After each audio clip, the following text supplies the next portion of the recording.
Now, as the nation anticipates the results, I turned my focus to Bharatiya Janata Party's manifesto, a blueprint for the nation's future, which is not just a document, it's a promise etched in the hearts of millions who dream of a Viksit Bharat, a developed nation by 2047. Well, certainly this is what BJP claims it to be. So, I dedicated my last few days into deeply understanding what the manifesto has to promise, what the largest political entity in the country has to promise to the nation standing at the cusp of a transformative era. Prime Minister Narendra Modi, in the manifesto, which is by the way also termed as Modi's Guarantee 2024 or Sankalp Patra, paints a picture of an India where inclusivity and progress walk hand in hand. The manifesto begins with Shri Narendra Modi's addressing to the nation, where he talks about the following: Viksit Bharat, that is the vision of India being referred as developed nation by 2047. Next, he states about Sabka Saath, Sabka Vikas, Sabka Vishwas, Sabka Prayas, which is basically the guiding principle for inclusive development. He also talks about India's transformation from being part of fragile 5 to becoming a top 5 global economy. The next term that caught my eye was JAM Trinity, which is basically the combination of Jan Dhan Yojana, that is financial inclusion, Aadhaar, that is unique identification, and mobile, that is digital connectivity, to empower citizens of India. Lastly, he talks about Annadatas and Urjadatas, which by the way he is referring to farmers, and finally with the use of coveted terms like Viksit Bharat, Amrit Kal and Modi's Guarantee, Narendra Modi truly wants us to believe that BJP government is a mix of policies, technology and simpler process, ensuring good governance.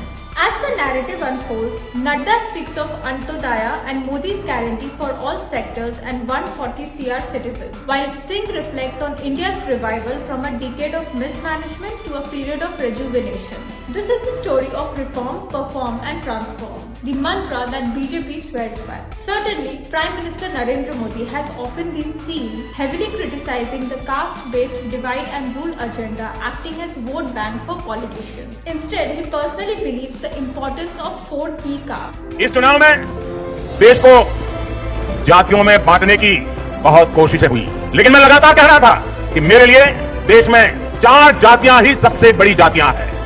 और जब मैं इन 4 जातियों की बात करता हूं, हमारी नारी शक्ति, हमारी युवा शक्ति, हमारे किसान और हमारे गरीब परिवार। Well, definitely the true meaning of good governance is about simplification of process, procedures, rules and regulation in such a way that it affects the everyday lives of normal people. And if we look from business perspective, considering if BJP comes back into power, this manifesto will define how stock prices will rise up or down, what are the opportunities as well as threats for coming 5 years. But yes, beyond economics, the manifesto holds significance for every Indian as it charts a course for nation's collective future. With this, first, let's understand how BJP has till date fed his 4 key castes. Looking into Gareeb Parivarjan, BJP had launched campaigns like PM Jan Dhan Account, Ayushman Bharat, PM Awas Yojana, Jal Jeevan Mission and PM Gareeb Kalyan Anna Yojana. Here, the government had talked about 80 CR citizens receiving free ration as presented by my scheme, Ministry of Finance. Moreover, government talks about empowering the citizens by transferring 34 lakh CR directly into their bank account. Plus, the government claims that 25 CR citizens have already come out of poverty with this inclusive approach. Next, we have another important segment, the Nari Shakti. Here, government mentions about the launch of initiatives like PM Ujjwala Yojana, Swachh Bharat Mission, Mission Indradhanush, PM Matru Vandana Yojana, Nari Shakti Vandan Adhiniyam. Apart from this, government claims to have empowered Muslim women by protecting them from the barbaric practice of triple talaq, increased paid maternity leaves from 12 to 26 weeks, and improved health care of women by making sanitary pads available for at just 1 rupee. For Yuva Shakti, the government had launched PM Mudra Yojana, PM Kaushal Vikas Yojana, Public Examination Act 2024 and Target Olympic Podium Scheme, which enabled creation of world's 3rd largest startup ecosystem,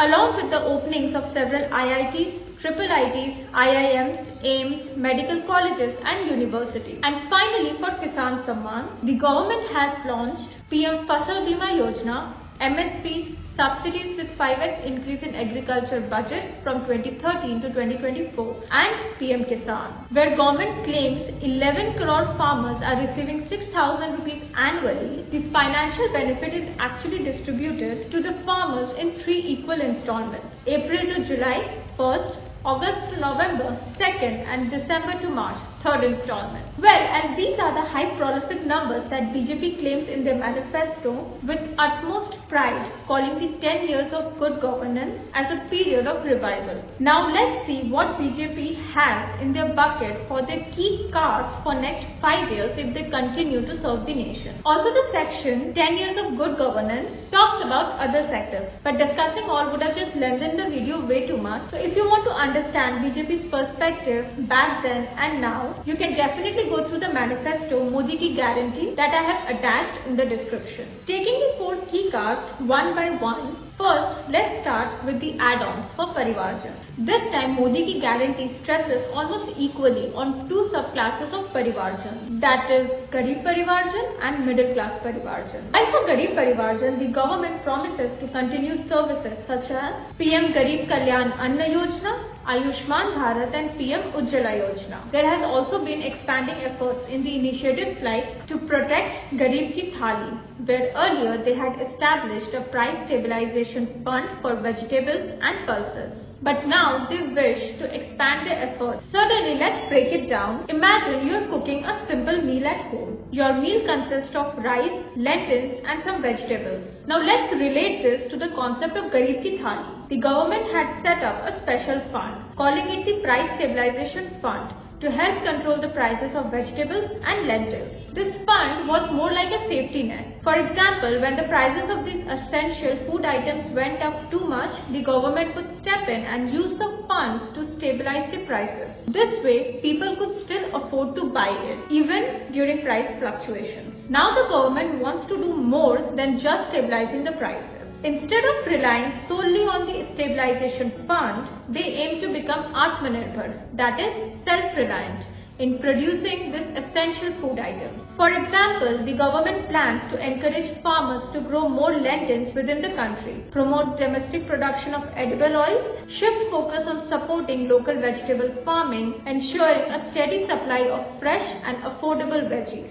Because by doing so, they won't have to rely heavily on imports, which can sometimes be really expensive. Well, by becoming self-reliant in producing these food items, the government aims to keep these prices stable and within reach of everyone, especially those from the economically disadvantaged backgrounds. So the Gareeb Ki Thali can still have nutritious food without being too expensive. The next expansion is in the initiative PM Awas Yojana, where earlier BJP claimed to have improved the living conditions of 4 CR plus Gareeb Parivar, and now they want to expand the program to ensure every Gareeb Parivar has access to quality housing. The government also claims to add policies for slum redevelopment. Now let's understand how it would benefit the Indian economy for people who be like, if government builds house for people living in slums, how am I gonna benefit it? As more slums transform into vibrant neighborhoods, investors, businessmen, local entrepreneurs and the entire economy will reap the benefit.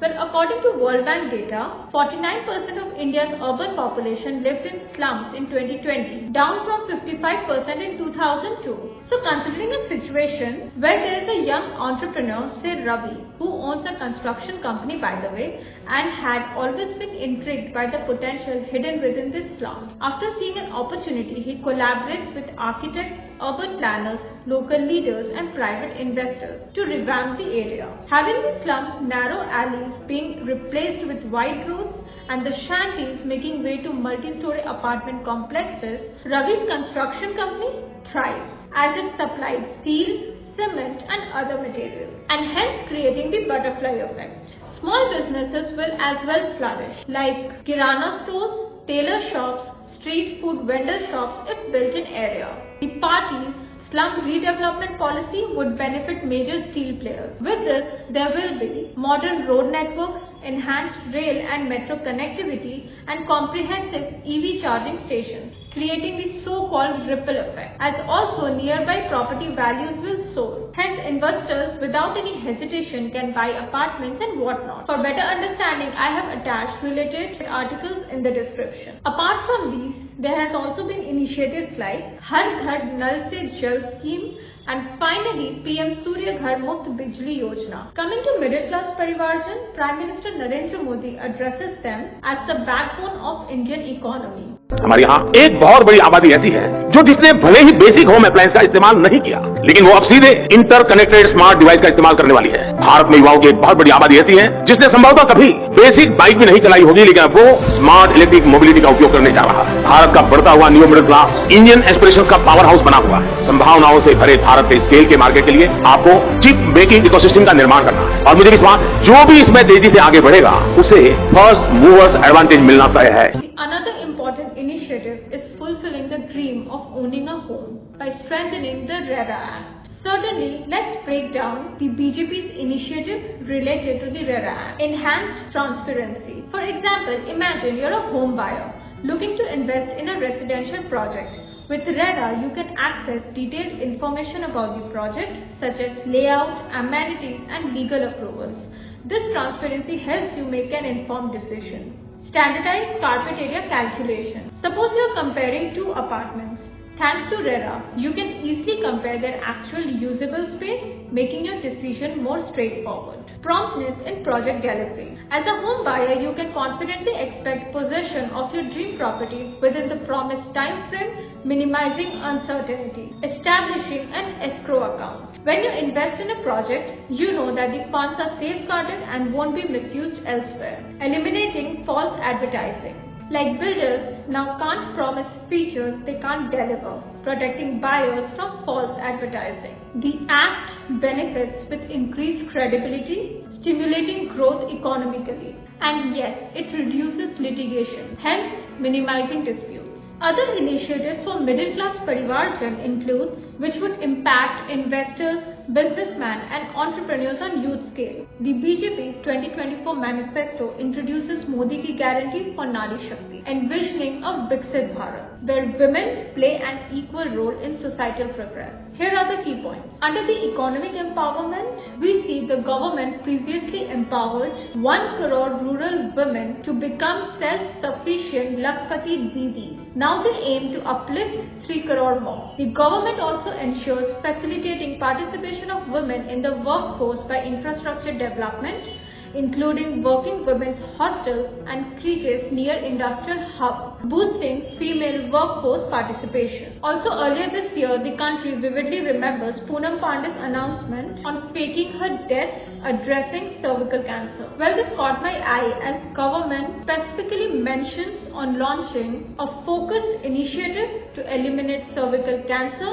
along with the mentions of anemia, breast cancer and osteoporosis. Well, I guess Poonam Pandey did her job. The Nari Shakti Vandan Adhiniyam, passed in a special session of Parliament on 19th of September 2023, reserves 1/3 of seats for women in Lok Sabha, state legislative assemblies and Delhi Assembly. Certainly, government plans to systematically implement it. Moreover, the government also mentions about enhancing market access for women SHG enterprises by integrating them with ongoing initiatives, enhancing better market access for their product, and gives assurance about expanding Shakti desk and strengthening emergency helpline 112. With this, we come to next section, that is Modi ki guarantee for young citizens. The guarantee ensures from developing integrated education framework under the National Education Policy to access to high quality education, world-class sports facilities, employment and entrepreneurial opportunities. We see the government has divided new opportunities for youth under 4 different sections. Now,